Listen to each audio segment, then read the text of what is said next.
بہترین عبادت اللہ کی رحمت اور آسانی کا انتظار ہے۔ اگر ہم موجودہ برے حالات کا شکار ہو کر مایوس ہو جائیں گے تو یاد رکھیں مایوس کن صورتحال کے گرفتار صرف تنگی، عبرت اور بدبختی ہی کا احساس کرتے ہیں۔ ان کی نظر کمرے کی دیوار اور دروازے تک ہی محدود ہوتی ہے، اس کے آگے ان کی رسائی نہیں ہوتی۔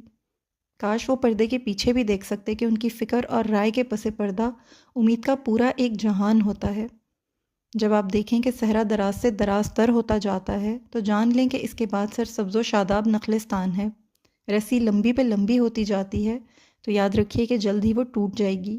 یہ اللہ کا قانون ہے کہ آنسو کے ساتھ مسکراہٹ ہے، خوف کے بعد امن ہے، گھبراہٹ کے بعد سکون ہے، مشقت کے بعد آسانی ہے، بھوک کے بعد شکم سیری، پیاس کے بعد سیرابی، مرض کے بعد صحت اور جاگنے کے بعد نیند ہوتی ہے۔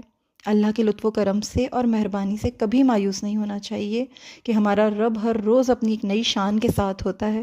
وہ خود فرماتا ہے ان مع العسر یسرا، بے شک تنگی کے ساتھ آسانی ہے، لہٰذا تنگ دل نہ ہوں۔ ہمیشہ یکساں حالت نہیں رہے گی، زمانہ الٹتا پلٹتا رہتا ہے، گردش دوران جاری رہتی ہے۔